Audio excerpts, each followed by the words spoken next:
Nelly, Josephine, I appreciate you guys coming. Thank you so much. You're welcome. We're happy to be here. I'm happy to Yeah, be here. thank you for having us. Excellent, excellent, and happy International Women's Day. It was International Women's Day yesterday or Saturday. We are recording this on a Sunday. I still feel like we should be celebrating like throughout the week, throughout the month, actually. Yeah, the month. Yes. So how did you guys celebrate? How do you normally celebrate? What does International Women's Day mean to you? So, Josephine, you want to go first? Yeah, sure. I think for me is celebrating so many people that have been so important in my journey, and also all these other women that we don't even know that have paved the way. So it's celebrating my mother, my sisters, the Pokot girls that I work with, and my team, and all these other women all over the world, just because there's so many people we've met in this life and have been so impactful. So it's just a day to literally just celebrate the girls and the women and all of us and be proud of who we are. Yeah. And Nelly? So for me, International Women's Day is a moment of reflection. So I posted a picture yesterday on my Instagram that said, we are our ancestors' wildest dreams because of the things that we've managed to overcome and achieved. Our grandmothers somewhere, wherever they are, they're just like, wow, these girls. Yeah, because the three of us, basically we've studied abroad, we worked abroad, and our ancestors, they didn't get a chance, our moms or maybe our grandmothers, they didn't get a chance to achieve that. So for me, it's always looking back and trying to see those accomplishments, celebrate the women who were there before us, who set the foundation for us, the women who are currently in our lives, and the women who are coming after us. So I was grateful for my parents, my mom, who was a good role model to me, my teachers, and the people that I've met in all over the world where I've stayed who have inspired me. So it's always a moment of reflection, looking back and looking at the future. Amazing. And thank you for creating the time, because I really wanted us to have conversation. And it's also coincidentally, it's perfectly coincidental that you also do a lot of initiatives to empower women and girls where we come from in Kenya, in rural parts of Kenya, and we will get to talk about that. But I think I'm excited because we are recording this during International Women's Day weekend, and so we'll talk a lot about girls and women. So let's start. We will talk about your journeys, because you guys are super accomplished. You have an MBA, Nelly, and Josephine, you have a master's in public health, and you're doing your PhD. Yes. And I'm always excited because I feel like we had a discussion before we recorded. I have a feeling, and I think it's true, that mostly Black women especially, our stories are not told enough, and they are just hidden somewhere, and yet we are doing amazing things behind the scenes. So in this channel or in this podcast, I mostly want to highlight especially stories of Black women, and you guys are super accomplished, and we'll talk about your personal journeys. But let's start with your organization. So Nelly, you are doing this Textile Advancing Impact, TAI, and it's just amazing. I just like it because it has a lot of, you are Chemutai, and so I see you highlighting the last part of your name, and you gave me like the reasoning behind the name, the TAI, Textile Advancing Impact abbreviation that also kind of rhymes with your last part of your name, and you do amazing things on that. And then Josephine, you're doing Keang Tipin, which is a Pokot name, I think, for care for girls. So you guys will tell me, go into details about especially what inspired you. I know these things are challenging, like it takes a lot of our time, and there is a reason, there is a fire, there is a reason behind why you keep pushing through these challenges to do all these initiatives to empower women and girls. Let's start with Josephine. Maybe tell us about Keang Tipin. I'm not sure if I'm pronouncing it correctly, but I can tell that Tipin is girls from the Kalenjin word. Care for girls. What inspired you to start that organization? And maybe you can just tell us about the operations you do. When did you start it? How is it going so far? Okay.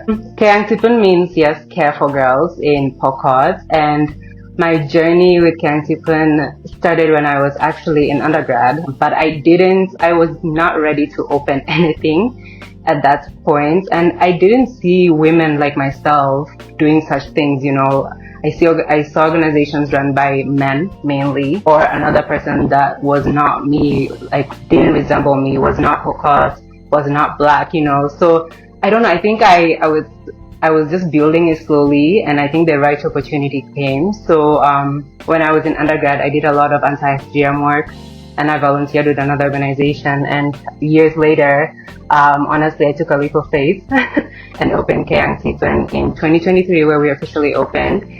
We do a lot of variety work, so it really resembles the name Care for Girls, which is, you know, caring for the girl child. What does that mean? That means empowering her through education, giving her the necessary tools, giving her the necessary information and the correct information, whether it's menstrual health, reproductive health, career choices, gender equity, GBV, and how do you protect yourself from some of these harmful things that are happening around us as a girl, especially right now.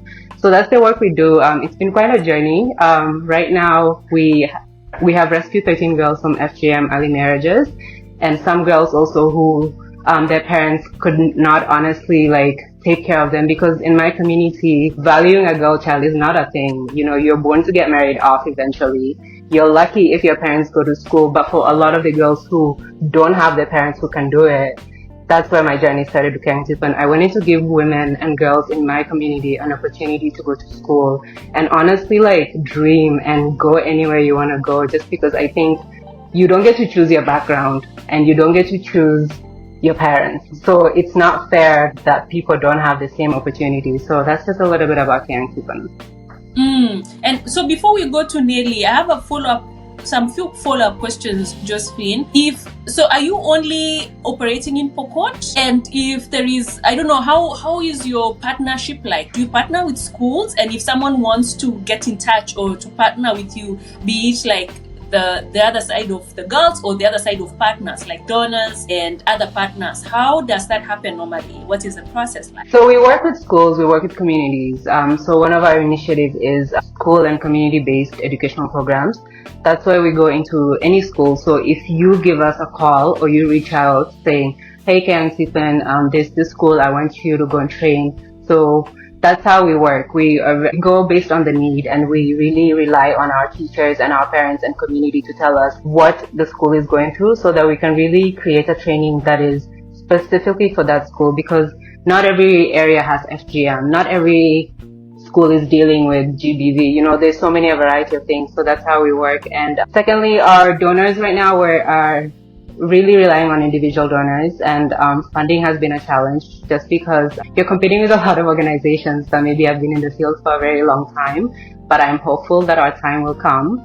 But we don't charge for our training. So when we go to these schools, we don't ask for any donation or anything from the school. This is purely free, and because of the love that we have. So sometimes we have to turn schools away or turn some girls away, just because we don't have funding sometimes to take in some students. So so that's one of our initiatives, is going to these schools and offering these educational trainings. And we also do community-based trainings. However, sometimes the community-based trainings become a challenge, because honestly, breaking norms, especially in a patriarchy society, can be really difficult. And talking to some of these men, so we sometimes rely on our chiefs and some of family friends here and there who can come along with us to do these trainings. Another of our initiatives is actually menstrual health, where we give out pads as well. So in each school that we do a training, we normally give out a donation of pads, so that we fight period poverty, because that's something that a lot of rural girls really, really struggle with. And like I said, not all kids have access to pads and menstrual health management. Okay, amazing. So let me pause there to give Nelly also a chance to introduce what she's doing for the community, especially women, where we come from, or where you come from, Nelly. Tell us about TIE and all the other initiatives. I know you were talking about some invention that you're working on, so I'm not sure if you want to touch on that as well. But yes, what are you doing to empower women and girls, and what inspired you? What is inspiring you to do these things? Thank you, Gladys. So I will start by saying I consider myself Pan-African. I always mention this when we talk, and I consider myself an Afro-optimist. An Afro-optimist means that I'm a person who sees Africa from a very optimistic point of view. You know, for a very long time when we talk about Africa, we talk about all the problems we have. But for me, I made a decision to just see Africa from a very optimistic point of view, to see Africa with hope, to see Africa with progress. And I decided to deliberately be part of the solution instead of being part of people who write down the challenges that are facing Africa. So Tai is my initiative. As you mentioned before, my name is Chemutai. It means tomorrow, or to be born tomorrow. And Tai also means the future in Kalenjin. So Tai for me carries a lot of optimism with it. And for Textiles Advancing Impact, it's TIA, so the acronym was TI, and I saw it fitting what I wanted to accomplish. So by day, I'm a risk and compliance specialist. I work in biopharma or biotech, and I always say by night and beyond, I lead TI. And we founded in 2024. You're one of the guests during the launch, during Africa Day in 2024. And basically we're still new, but we've been able to accomplish a lot. So I can resonate with what Josie was saying about what they are doing in Pokot, because Textiles Advancing Impact was born of my passion of textiles. As you can see, I'm a very colorful person, and when I'm not in the office, I'm always wearing African textiles. So the people in the office, they know me as a suit person, but the people outside the office, they know me as a kimono girl, and I'm always dressing in African textiles. I have my own textiles. On Instagram, Kinfolk by Nelmog, it's inspired by African cities. So I wanted to use what I love most, fashion and textiles, to make impact. So what we did was I looked back at my upbringing when I was born in Nandi County in a place called Kabiet. It's very remote. And when we were going to school, I would see some of my neighbors and in the village going to school, carrying their books, using their hands, the kids, yeah. So we were young, so at that time maybe it didn't mean a lot. But as I grew up, and my dad really worked hard to take us to boarding schools. But every time I went back to the village, I would still see the same problem. So my first initiative was to create bags for brighter futures. These are school bags that we donate to kids in rural Africa so that they can go to school with dignity. So you have a place to put your bags, your pens, and when it rains, mostly the bags get protected, because with the harsh conditions, when it rains on their books, and then they get demotivated from doing their homework. So that became a success. The first school that we donated the bags was a school in one of the remote regions in Nandi. And when we were following up, the teachers were telling us that after the school bags, the kids are coming to school more than before. And the rate of doing the homework is really going up, because now they have a way of carrying the bags in a nicely safer environment. And also the bag looks good, it's comfortable, it's also, rain resistant. So to me, that was something really positive that I didn't know before that it could make a difference. So down the road, my brother works for the military in Baringo, and he would always show me pictures of what the school kids are going through in Tiati in Baringo. So Tiati is like where Josie comes from. It's conflict, it's female genital mutilation, and so many other community problems that are mostly spearheaded by patriarchy and beliefs that girls just need to get married. So our second initiative in 2024 was Books for Brighter Futures. This was books that we designed using recycled materials, and the covers have career-inspired covers. So we went to this school and we spoke to almost 100 students and asked them, what do you want to be in the future?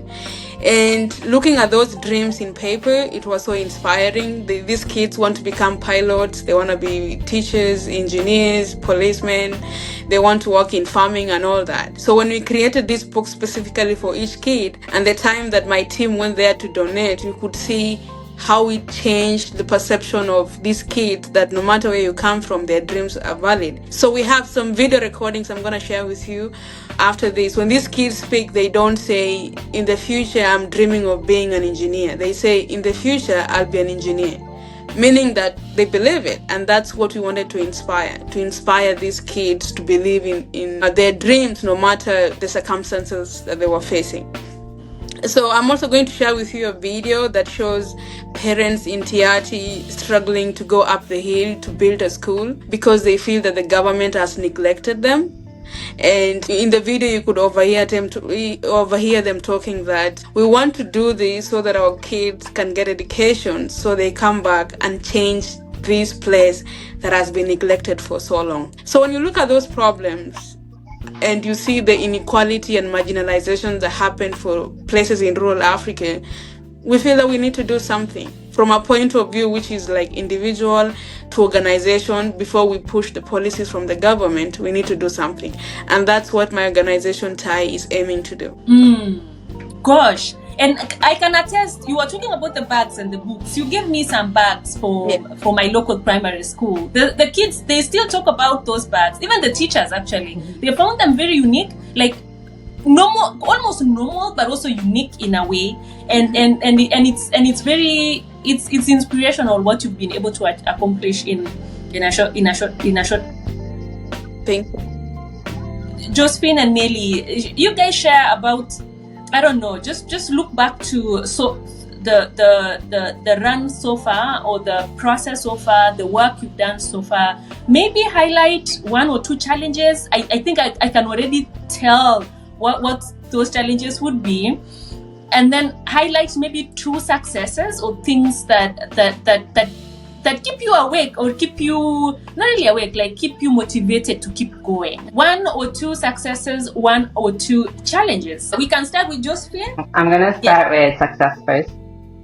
Yes. Honestly, I think seeing the impact, and like always, every time I go to the field, no matter like how hard it is or whatever challenges we deal with on the field, I'm always so grateful and so thankful for the work we do, because like last year we had 2 girls graduate high school for the first time. That's such a huge impact, you know, so that's what keeps us going. And also it's just everybody deserves a chance to go to school. Everybody deserves a good life, and I think that also keeps me going, because like we're all 3 of us here, we're women, and like every woman deserves, you know, to to be loved, to be supported, to go to school, just the basic necessities. And some of the challenges of field work is probably, I'll always say this, I think, funding, and honestly sometimes lack of collaboration, because I feel like we're all doing such amazing work, especially in Kenya or within such, let's say, West Pokot or Eldoret, but we don't really work well together. And that's something that I'm realizing is becoming a challenge, because I think right now in the current stage of funding and how everything is happening in the world, we actually need to collaborate more than ever and see, you know, like what can I give, what can my organization give, and what can you guys give. If you see, I feel like that's a challenge that's not often really spoken about. I'm going to share another last, is I think just like sometimes taking a risk can be so scary with this charity work that we do. And sometimes it can be a challenge, but that can also be a win for you if you decide to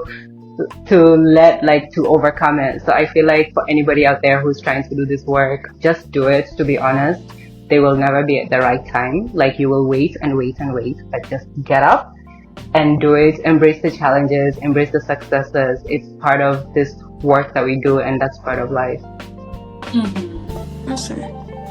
Yeah, that makes sense. Nelly? So for me, I'm also going to begin with the successes. As I mentioned before, we launched last year in May, so it's been like a couple of months. And for full transparency, when I first registered the organization in Massachusetts, I registered it as a social impact organization because I had a different kind of business model. And then down the road, I realized raising funds is really crazy when you're not a 501c. So I was using my own finances to do everything. Until now, I'm still using my own finances. During one of the events I attended for social impact, I met law firm here in Boston that was willing to do everything pro bono for us to register it as a 1C, so we could apply for grants easily, and also people could donate to us and make it tax exempt. So we're almost done. So hopefully by May, if we achieve that, it's going to be easy for us to raise funds and to be able to expand our impact. But all in all, from the work that we did last year, the 2 projects, Books for Brighter Futures and the Bags for Brighter Futures, to me, I call it a success, because regardless of the magnitude or the size of the students that we were able to help, I could feel personally from what the kids were saying and the teachers that this is something that really means a lot to them. So as an individual who is a big champion of philanthropy and social impact, it makes you take more risk and believe that it can be done. So I think I have combined both the challenges and the successes. So in Kenya still, as Josephine mentioned, there's still a challenge of collaboration because there are so many other organizations doing the same thing. So that's still a challenge, but mostly the challenge is in raising finances.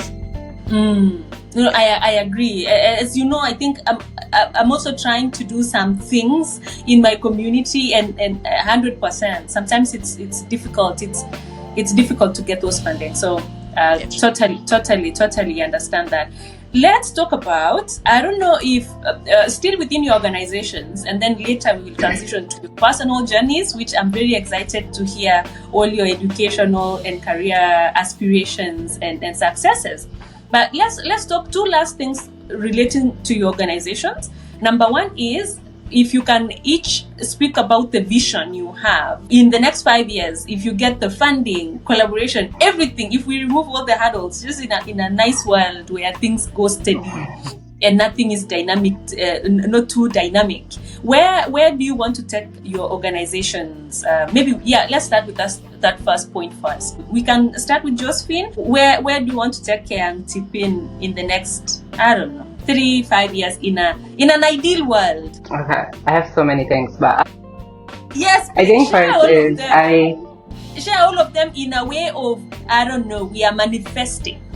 We are putting it in the universe. I love that. Yes, we are. One of the things we've been really trying to do is honestly build a community center and also build safe rescue centers like GBV safe houses. And I want to do that in Focus, but also almost do that in every county because I feel like it's needed. So whoever hears this, anyways, it's very much needed. And another thing is, I really want us to increase the number of girls we support. Right now, we only support 13 because that's the only the amount of capacity we can take in. But there's such a bigger need out there, especially in rural areas where girls' parents can't pay for their fees. So want to increase that. And I think also pour some resources into the organization as well, because I feel like we are just really using whatever we can get right now. We don't have the appropriate resources right now. We need some office space here and there as well. So I think also I feel like if the organization is in a better position, we'll be able to do more work.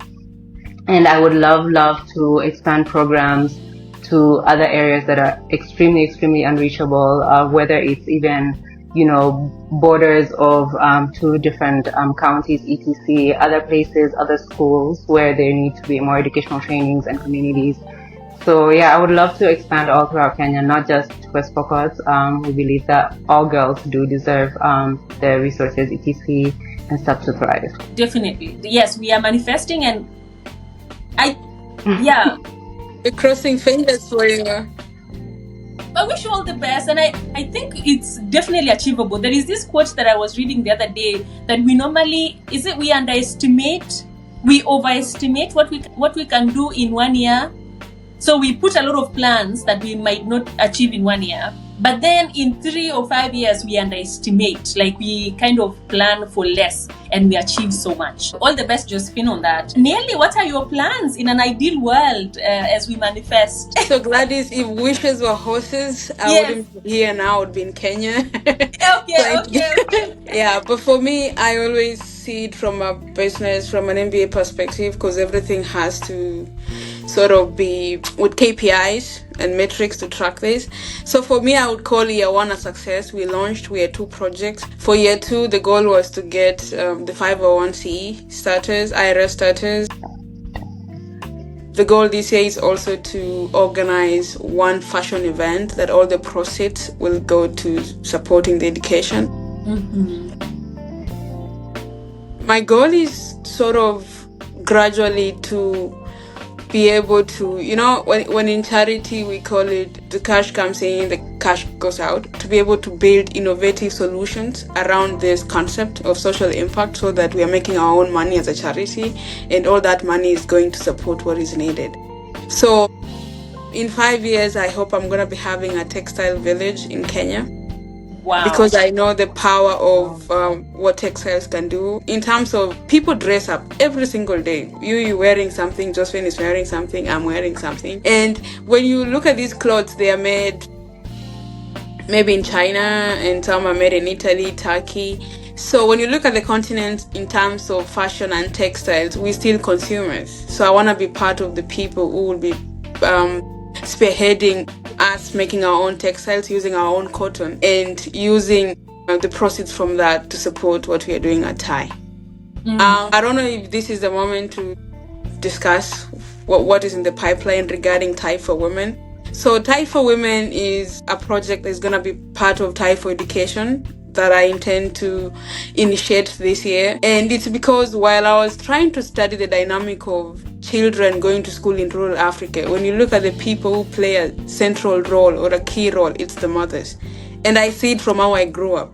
My grandma and my mom, you wake up, breakfast, lunch, everything, it all revolves around mothers. And so as much as we want to empower these young girls to like go to school, advance their knowledge and be self-sufficient, when they go back home, they're seeing their mothers just worrying about food and what to eat and what the family needs. You don't see fathers really thinking that much. Like they're like, oh, we're paying school fees and that's it. But when you look at the central role that makes kids advance, do their homework, they need their mothers.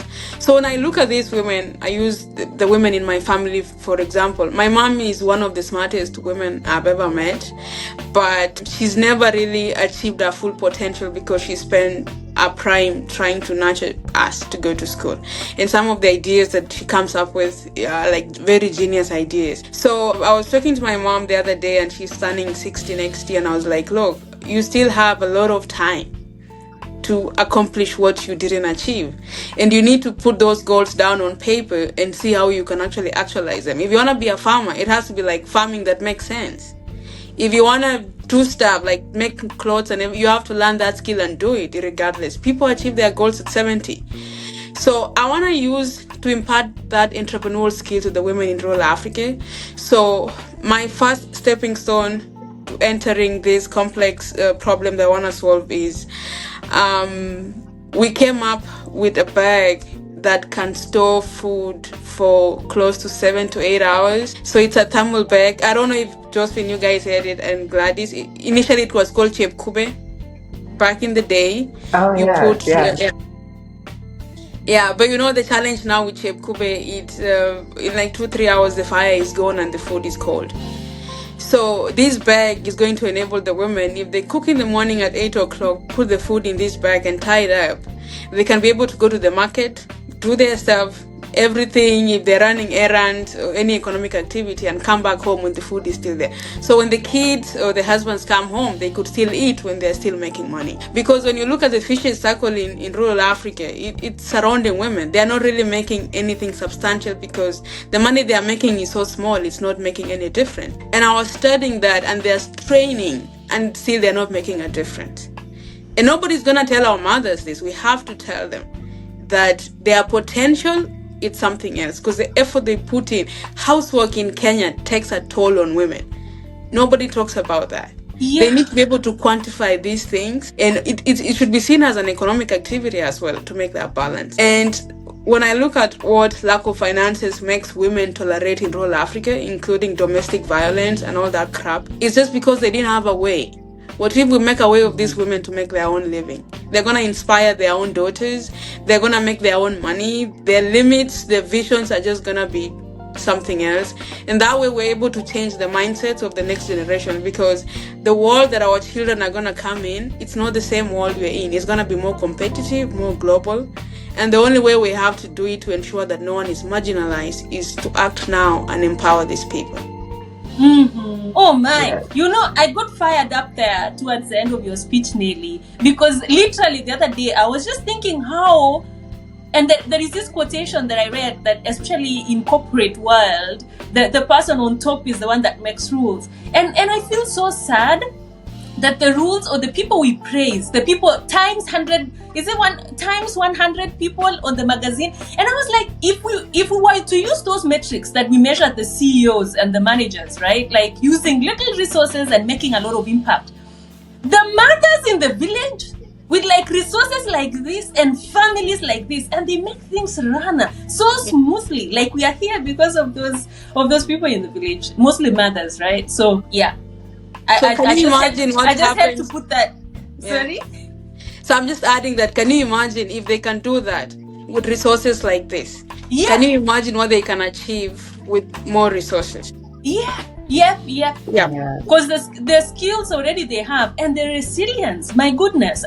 If we were to switch things up, they would beat the CEOs that we see in like Times magazines and Forbes, right? Yes. Like those women in the village, the kind of skills and resilience they have, no one can match them, if you ask me.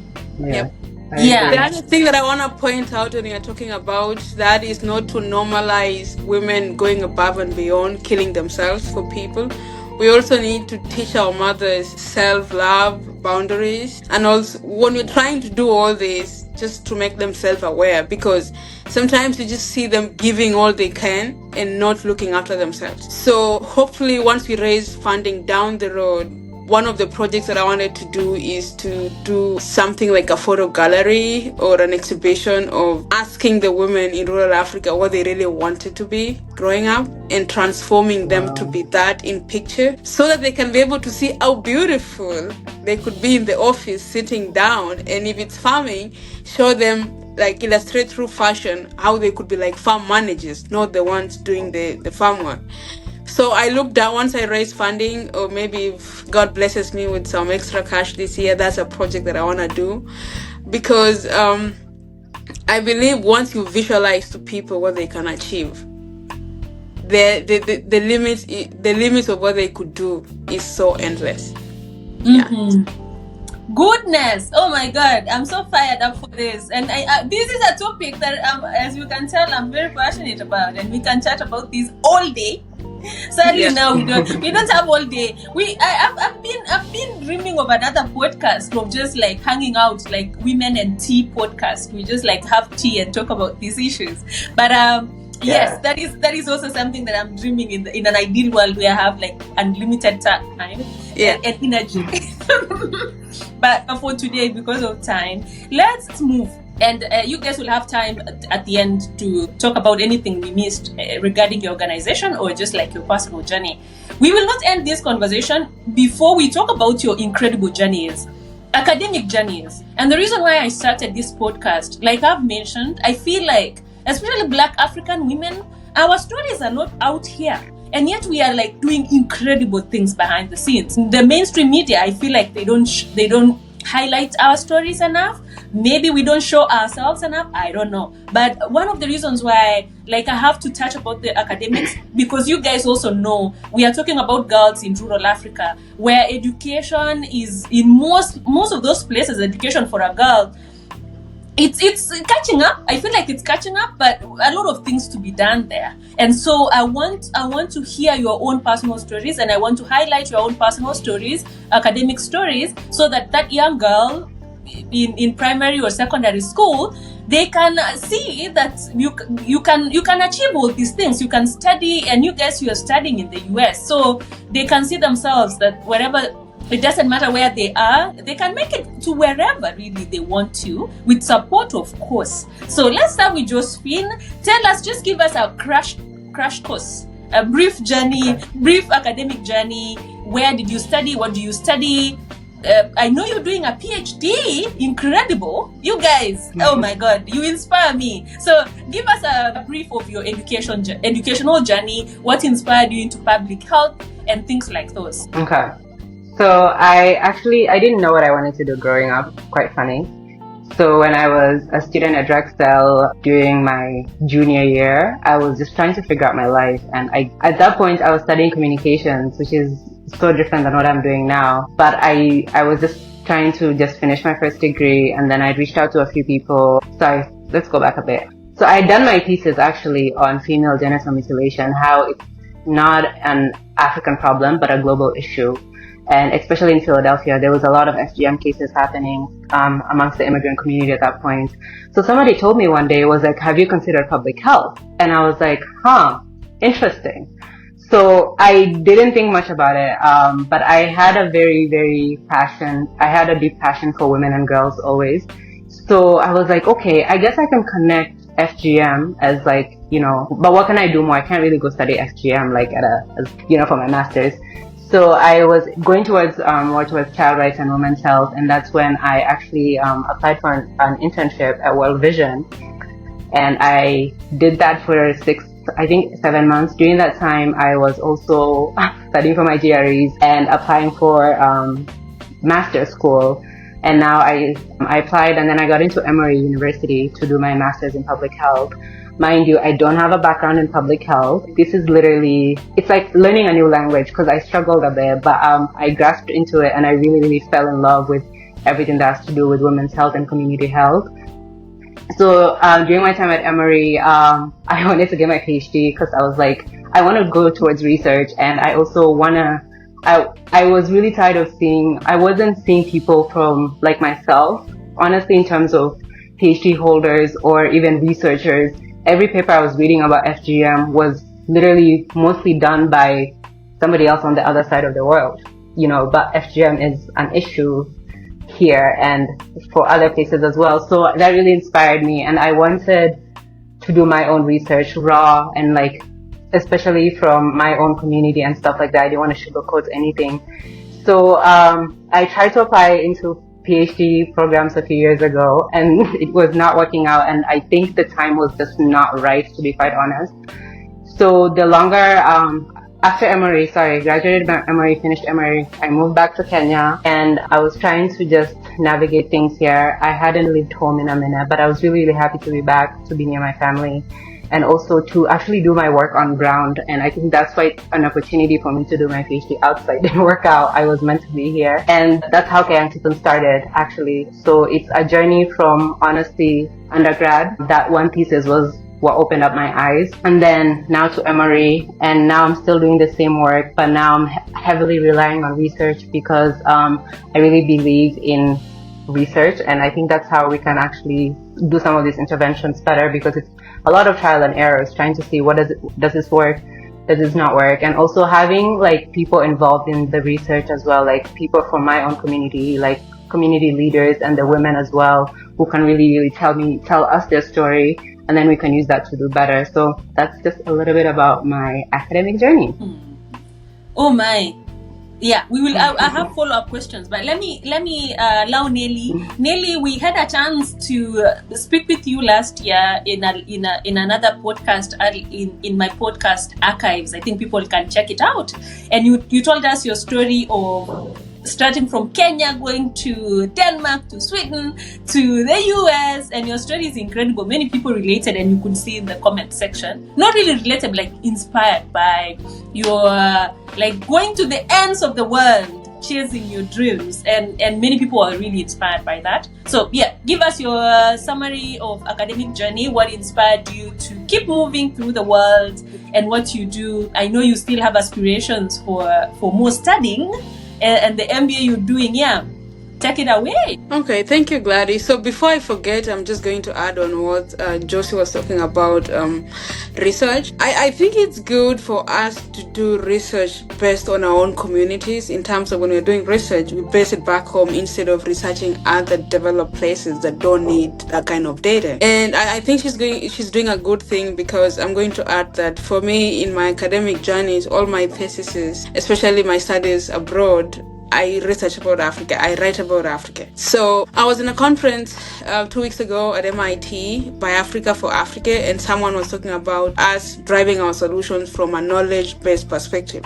Because what we don't know, we won't fix. So researchers should be actually researching on African problems and proposing solutions that should be African-based.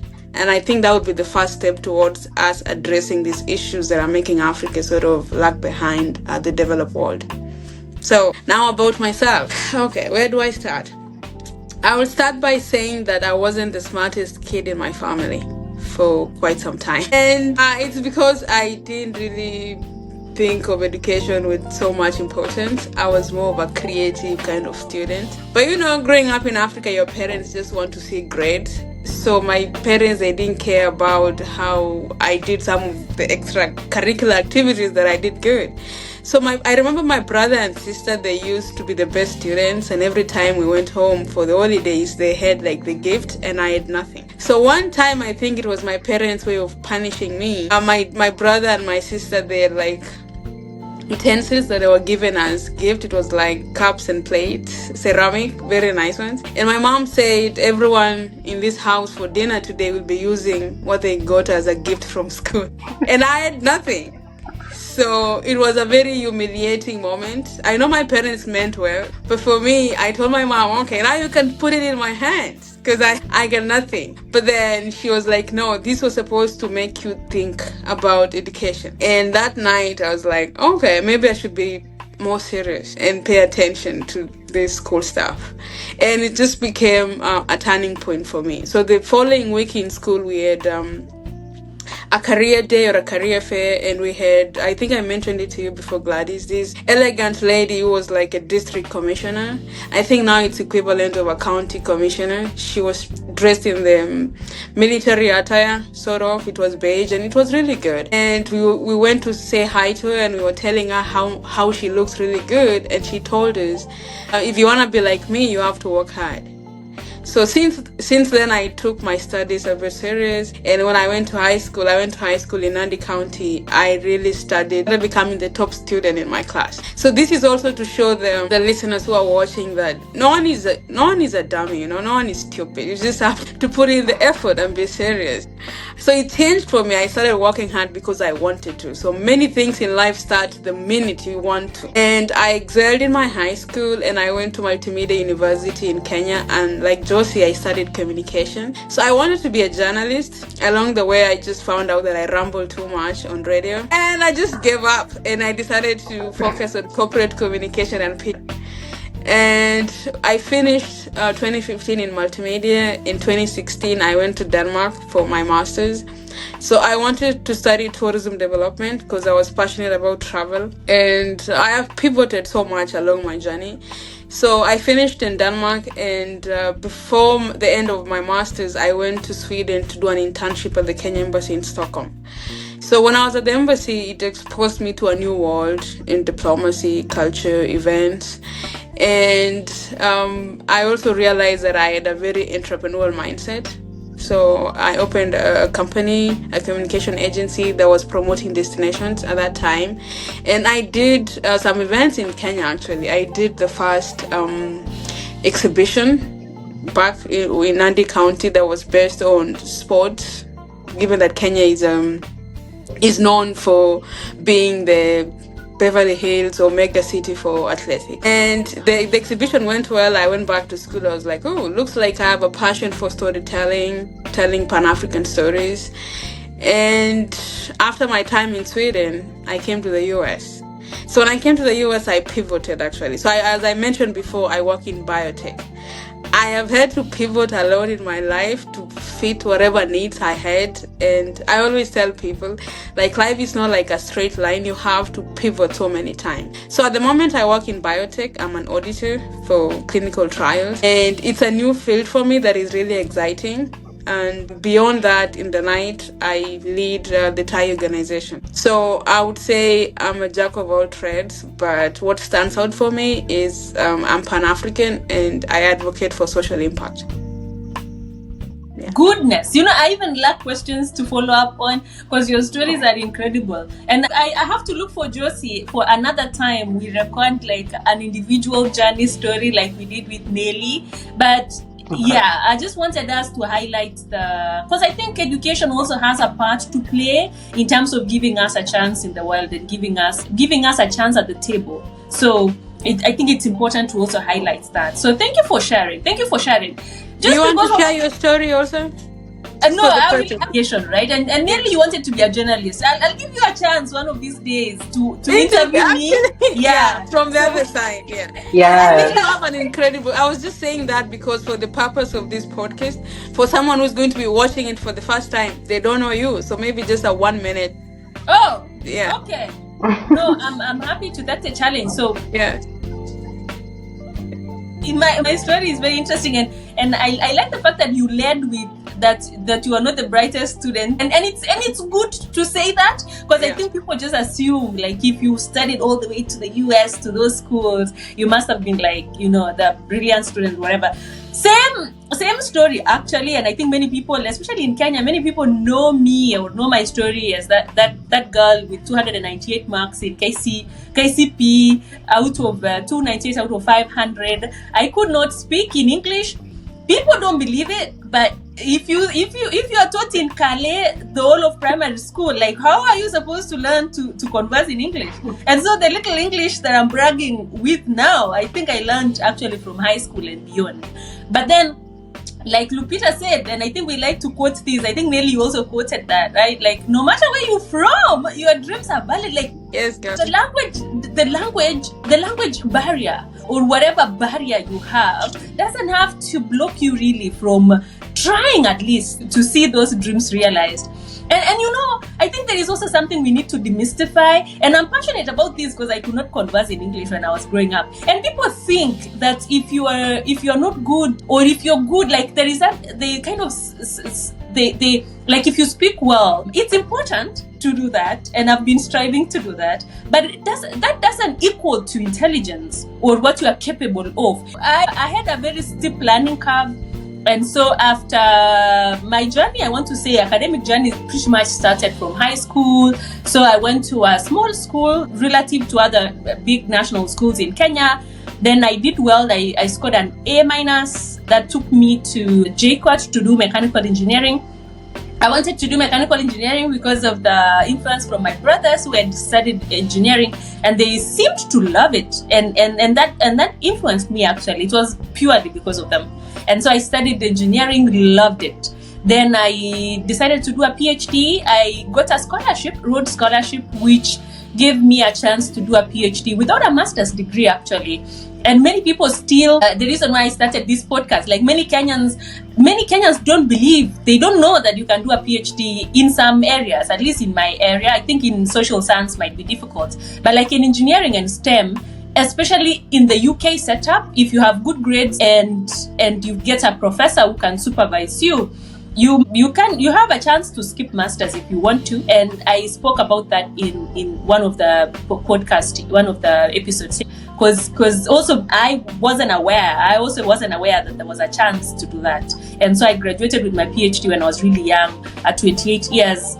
And from then, I was struck by, so I got a postdoc also that brought me to the US. And then I met a midlife crisis that took me all over, doing all sorts of things, including writing a book, traveling, and all those things. So I feel like I'm still in the mix of midlife crisis. So I'll come back in the next few years to tell you how the midlife crisis kind of panned out. But yeah, basically that is kind of my academic journey. That's interesting. Yeah, I saw your post on midlife crisis, and I was like, are you gonna get the second one or you're done? Second midlife crisis? Nearly, who knows, Bana? I think people say you get midlife crisis at 40 years. Yeah. Mine struck me when I was turning 31, and it was so intense. Like, I was just like, I kept asking myself, what am I doing in the world? Am I even important? Is my work important? Mm-hmm. Why am I alive? Should I be doing And can you this? Should I be imagine at doing that something time else? you have a PhD from Oxford and a postdoc from MIT? So for someone else, that would be like you've achieved the epitome of success. So that highlights also something that maybe we need to just talk about, imposter syndrome. Yeah. I feel it also sometimes. Sometimes I'm like, am I a generalist? What am I really fixing? So I look at my work at biotech, I'm like, should I just drop everything and be a corporate girl? Should I just move to social impact? So I've learned to like strike a balance. As I mentioned, by day, I'm a biotech professional. By night, I'm building Thai and other things regarding social impact and philanthropy. So I was reading this book on imposter syndrome, and it consoled me that once you start getting imposter syndrome, it means actually you're making progress and you're doing more than you can imagine. You're doing good. So you shouldn't listen to those voices. So for anyone who is watching this and they're kind of in the middle of that confusion, for me what works is just trying to visualize and narrow down, to focus on one thing at a time. For now, I'm working on a book, and as I mentioned, me and you, we need to work on a book, but I'm like, we should do that after I'm done with it. Yeah. It kind of gives you perspective, because otherwise you're gonna crash thinking that you're running out of time. And, as a woman, you're running out of time. You need to finish this. You need to get married, kids, and all. Can you imagine that pressure? If we allow ourselves to succumb to that, we're gonna die. So one day at a time. Yeah. Yeah. No, I even while I was and you are very right. Like people around us don't make this easy because there were like unsolicited DMs. Like people are like, oh Gladys, you know what? You actually need to stop posting about these successes and get married. Imagine the audacity. But anyway, so anyone who's watching this, just do you. Whatever works for you. Don't succumb to like societal pressures. Yeah. At the end of the day, in this life, you came alone, and God forbid you're gonna get out alone. I mean, we will get out alone. Yeah, that's true. That's a fact. I keep thinking, and I think we talked about this, and I don't want to go into details, but like, what pushed me out of the comfort zone was watching my brother die, and I think it really changed how I see life, really. And many times when I want to shy away and I'm like, oh, what will people think? Even with this podcast, right? My friend was like, Gladys, come on. You studied engineering. What are you doing on YouTube? And I was like, if I was to die next year, I will deeply regret not doing this because it's something I wanted to do. Like this is my other Gladys. Like Gladys who likes to be out there. I was in drama in school, and I think many people don't know. So there is also this artistic side of me, and I really wanted to express. But also the engineering technical side was really fighting with this. And I kept asking myself, if I was to die tomorrow, next year, 2 years from now, 100%, this is something I'll regret dying with. And so I was like, let's launch the podcast and see where this goes. And I was just thinking, right?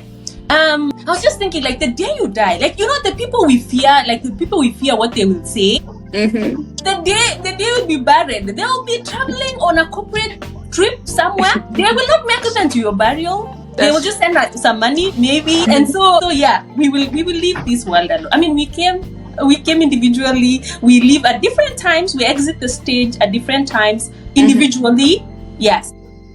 And so yes, I'm also passionate about, because I feel like this I know, even from my friends, right? Especially where we come from, there is a lot of tendency to conform to the societal script. And so we end up doing what other people want, and we never bring the talents and the ideas we have to the world because we fear what people will say and the backlash and all that. And so it's also another passion of mine. And thanks for bringing that up. That people should, do you.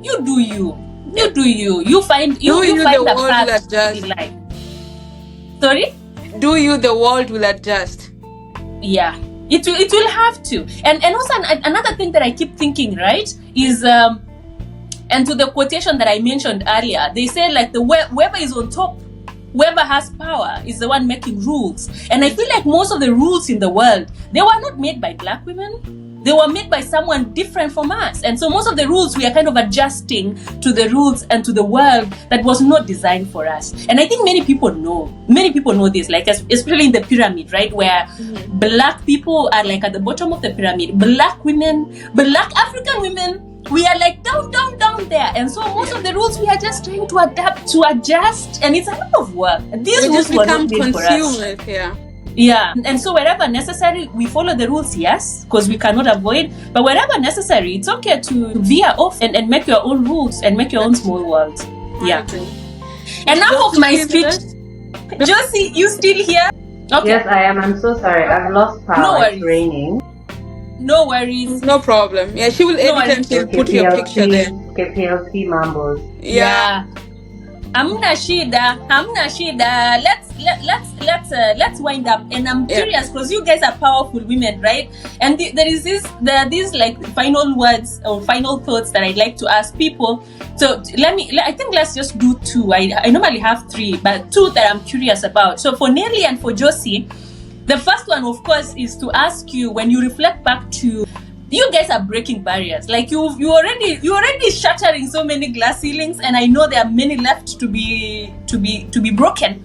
But when you look back to when you were young, the communities where you've come from, the challenges you've handled, where you are, what is one lesson you've learned in life, or one lesson you will tell your younger self? We can start with Josephine. I think for me, I was never really outspoken when I was younger, to be honest. I was just a really, really quiet, shy girl. Even in I think uni is when I found my voice. So I think for me, my advice to everybody is, honestly, do your thing. Like, just go with it. It can be scary, of course, but just do what you have to do. Like, if you can put in that 50% to achieve maybe a goal you are supposed to do, just keep building upon it. Nothing is built overnight, and that's my second thing. Like, don't be rushing certain things. I'm so like patient now because I feel like I had so many things I wanted to do. I was like, oh my gosh, by 25 I need to do this. By 2024 I need to do this. But enjoy the lessons, enjoy the growth. There's so many things that like you might miss on the way if you just want to hop the ladder all the way to 100. So that is honestly my advice to everybody, and just trying to love yourself, because a lot of things become easier in this world, especially when we're dealing with so many challenges, and especially as women. Honestly, just be you and be authentic. Be you, be authentic. I love that. Yeah, me too. Nelly. So yeah, I think Josie has summarized. I also agree with some of her reflections. What I'm going to add is your voice matters. As a kid who grew up in rural Africa, where when you're this girl who likes raising your hand and asking questions, and then you're told to shut up. For any young girl or young woman who's watching us, your voice matters. Speak up in the rooms. As Gladys mentioned, the people make the rules. Some people are just consumers. If you don't agree with something, you have to speak up, because it doesn't mean they're doing it right. So your voice matters. In the rooms that you're in, you have to speak up. You have to speak up for yourself, and that's how people are going to notice you, and that's how you get opportunities, and that's how you're gonna open yourself to room for networking. And you never know, your destiny connector might just be one way, just one. How am I gonna put it? Your destiny connector might just be one connection away. So you have to speak up. The other one, I'm going to say, do not conform, but be patient. So looking back at my story, I was a girl who really did not conform. I just did my thing, went to uni, went abroad, moved from this country to this country. And my parents at some point, they were feeling like I'm just all over the place. But for me, I just wanted to do what was right for me, trusting my gut and just going for it. But also, one of the weaknesses for that is lack of patience. So I'm 32 now, and sometimes I think the wisdom has grown a bit. So you have to be patient. Rome was not built in a day. So you have to analyze your situation and try to be realistic. And when you become a realist, you achieve more by being a realist. Because when I was 27, I think my midlife crisis was 27, 28. Gladys, at least for you, it was 31. I just wanted to achieve everything, and I didn't have the money. So I just want to quote something that I had at the MIT Africa by Africa for Africa conference. You cannot innovate on an empty stomach. You have to. Like the things I wanted to do, I didn't have the money, so I just had the passion and the ambition, and that's a recipe for disaster. Because you want to do it, you can't do it, you have no money, you're frustrated, you give up. So being a realist makes you try to balance. Because now, as I mentioned, the money that I'm using for Thai, I'm bootstrapping from my savings and everything. At least now I can what? I can do it. But before, I didn't have that kind of money, you know. So I think it's a balance. Sometimes you also have to do corporate or do projects to raise money to do your passions. But when you're ambitious like me, I just wanted to do everything when I was 27 to get it done. So being patient is one of the traits that's gonna propel you to go far. Being a realist, and I cannot push this further. Your voice matters. To everyone who is listening, your voice matters. That's it for me. Gosh, you cannot innovate in an empty stomach. I'll be quoting that so much. So I hope I get permission from you to quote you for what you learned. You cannot innovate. It's difficult, and that's why for innovating nations like Africa, when we're trying to advance, we are not addressing that people first should have some basic level. They innovate the developed world. They already are in that platform. We still need to do a lot to be in that platform. So it's true. You cannot innovate on an empty stomach. Yeah. 100%. And I wanted to ask more questions, but you know what? I feel like I'll be diluting this main takeaway. So I will. Let's just end there. Yeah. And I open the floor for you guys, for Josie and Nelly. Anything else you guys want to touch on that we've not covered already? If not, then we'll force to end there. Otherwise, my God, I had a list of things to talk about, but I know just we'll plan another time. Yeah. Yes, we definitely will have another sit-up. I know. Maybe me and Josie will be interviewing you. Yes. Because your story is really compelling. I was looking at your metrics and your sharing when you started last year until now. From an MBA student, I'm no longer a student, I'm an MBA graduate. Tracking KPIs in life, your personal life. I don't know if you're gonna cut this because it's not part of the conversation. This is not part of the conversation. No, it's okay. No, I'm just thinking about tracking KPIs. Like when I look at your YouTube, when you started from 0 to almost 1,000 plus subscribers to your channel, the people you've interviewed, the stories you have shared, that's how we should be able to track progress. People do one, and then when it's like 10 views, they're like, I'm giving up. But down the road, when you're consistent, people are able to relate with you, and that's the only way we could achieve results. So okay, for my publicity, for the people who are watching your channel, yes. I have a public Instagram page. It's called Tai Talks Africa, and that's where I talk about my Pan-Africanism and social impact and being Afro-optimist. So the people can follow me there for more conversation. Amazing. So Tai, T-A-I, is Talks Africa, or it's one word? No, it's just one word. I'll send you everything, and maybe I don't know if we can send you pictures also of the things we are doing, and then when you're doing the video, and the website for Josie and my website as well. Oh yes, send me website link and those Instagram links, and then I will show my audience and they can move over there. Is that all, Nelly?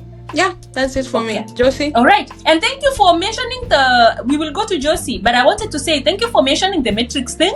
And when I definitely started, after a few months, I was like, oh my God, I'm not growing as fast as I wanted. You know, I thought, because my story was in Daily Nation at some point, the Standard, BBC. And so I was like, oh my God, I'm a public figure. I can just start this YouTube channel and it will be like 1 million. That is what was in my mind. And it's entrepreneurship. Realism. Right?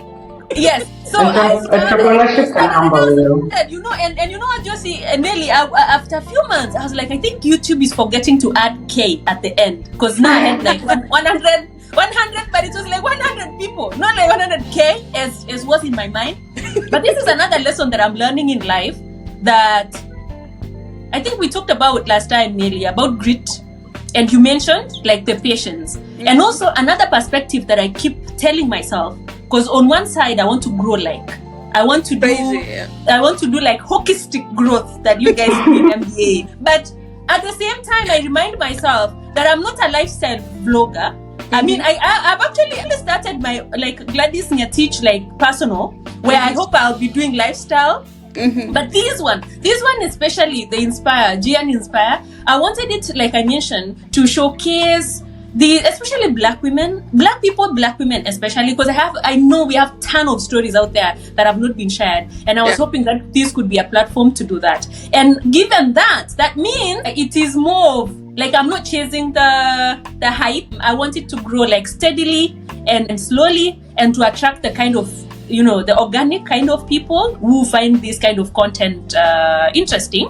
And as you know, like educational stuff, many people find those boring. They cannot watch like an educational thing for like 1 hour. But if it was a catchy thing about my relationship and my fiance and my boyfriend, that would be like, I think I would be at 1 million for now. But anyway, so thank you for mentioning that, Nelly. And it's been giving me your observation is right, and thank you for mentioning that. It's encouraging to hear your perspective, especially from like the MBA perspective on metrics. So thank you, Josie. Oh, I don't have any questions. I just want to say thank you so much. I really enjoyed this conversation, and I'm looking forward to many more.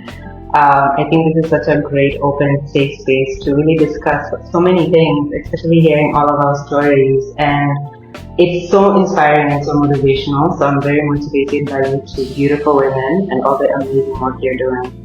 Thank you so much. You too. Thank you. And I want to give shout out to Nelly, because through Nelly that I know you now, Josie, and we'll stay in touch. And Nelly was like, let's do a mini panel. I wanted initially to do it like a live stream, but it came a little bit late. But thank you, Nelly, for connecting us to Josie. Women empowerment. I think she does a great job, so I thought we should support each other. And through this, she's gonna get visibility for what she's doing also.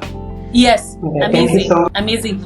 No problem. Yes, and it's definitely exactly what I really wanted to be showcasing, like interesting people, inspirational people, and the interesting inspirational stuff they do.